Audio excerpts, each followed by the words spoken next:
बैठाना पड़ेगा। बिना सामंजस्य बैठाए हम संसार में एक पग भी नहीं चल सकते। तो लेकिन अगर भगवत क्षेत्र में हमें भोलेपन से, जैसे शुद्ध बालक होता है ना, शिशु होता है, उसी प्रकार हमें चलना पड़ेगा।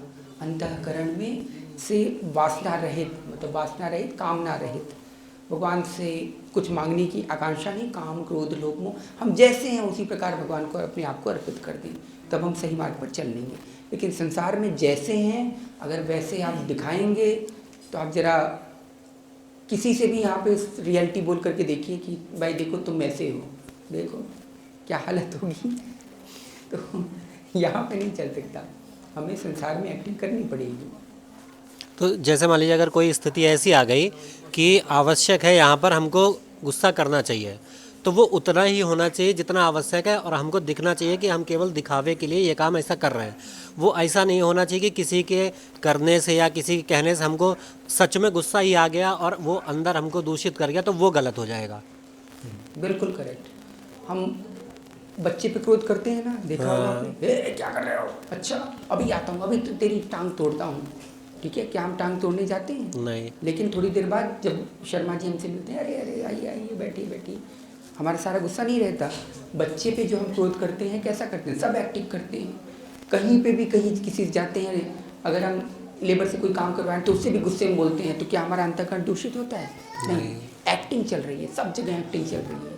तो जिस एक्टिंग से हमारा अंतःकरण न दूषित हो, बस वही काम वहीं तक करें। जहाँ पे आपको लगे अब अंतःकरण पे अफेक्ट पड़ना शुरू हो रहा है और हम थिंकिंग कर रहे हैं उसके विषय में, या हमारी थिंकिंग उस पर अपना जो अमूल्य समय है, अपना जो अमूल्य वाइब्रेशन है, अपनी जो अमूल्य एनर्जी है, हम उस फालतू चीज़ों पे सोचने पर व्यर्थ कर रहे हैं, तब वहीं पे सावधान हो जाइए, उस चीज़ से फिर उस परिस्थिति से हट जाइए।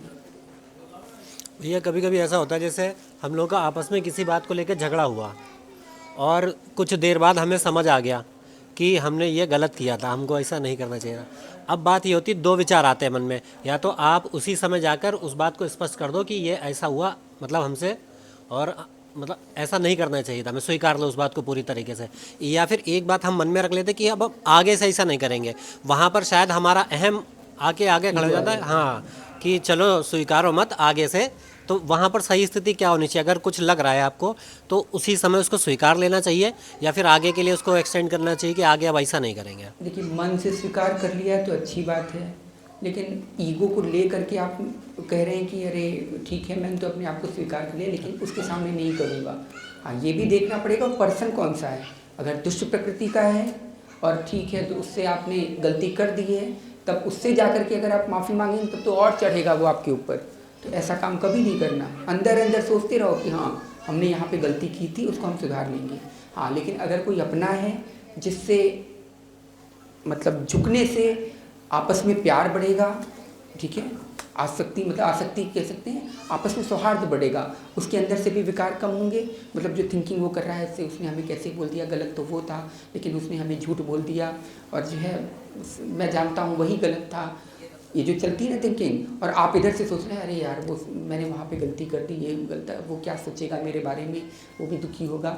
जब ऐसी चीज़ें आ रही हैं तो वहाँ जाकर के उससे माफ़ी मांग लीजिए और कह दीजिए भाई देखिए उस समय ऐसी परिस्थिति बनी थी और आवेश में आकर के मैंने ऐसा क्रोध का काम कर दिया, तो इसके लिए मैं क्षमा चाहता हूँ, हो सकता है आगे से ऐसे ना बने, ठीक है, आप हमें क्षमा कर दीजिए। बस इतने पे उसकी भी बात रह गई, आपकी भी बात रह गई, उसका भी अंतःकरण बिल्कुल साफ़ हो गया। हाँ चलो, उसने माफ़ी मांग ली अपनी गलती, वो भी आपके प्रति झुक जाएगा कि अरे भाई खुद ही आया बंदा, अब ऐसे क्या करें, वो खुद ही आपको गले से लगा लेगा, अरे अरे कोई बात नहीं, अरे आप ऐसा मत कहिए। आप जैसे किसी सॉरी बोलने जाते क्या बोलते हैं, अरे मेरा मतलब वो नहीं था, सॉरी मत मांगिए मत मांगिए। क्या बोलता है, भले वो चाहता है अंदर कि अरे अच्छा होगा अब आया ना पहाड़ के नीचे, लेकिन अंदर मुँह से क्या बोलता है, अरे ऐसी बात नहीं है, आप हाथ मत जोड़िए, आप क्षमा मत मांगिए, मेरे कहने का मतलब था, देखिए ऐसी बात तो थी ना भाई साहब, ये तो था ना, मतलब वो जानता है। तो अगर आप ऐसे करेंगे तो दोनों तरफ से सारी चीज़ें क्लियर हो जाएंगी, क्लैरिटी मिल जाएगी और दोनों का संबंध भी अच्छा बन जाएगा।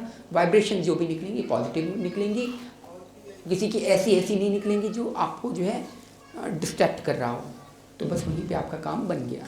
तो हमें ऐसे ही संसार में चलना है। हाँ, लेकिन दुष्ट के प्रति वहाँ पे आप क्षमा मांगने जाएंगे, वो और चढ़ेगा और फिर आपको दबाने की कोशिश करेगा, तो ऐसी जगह नहीं। तो परिस्थिति अनुसार, व्यक्तित्व अनुसार और साथ में जो आपकी बात है उसके अनुसार, तीनों के अनुसार जब आप देख लें कि हाँ इस परिस्थिति ऐसी बनी है, तब जाकर के आप उससे क्षमा मांगें।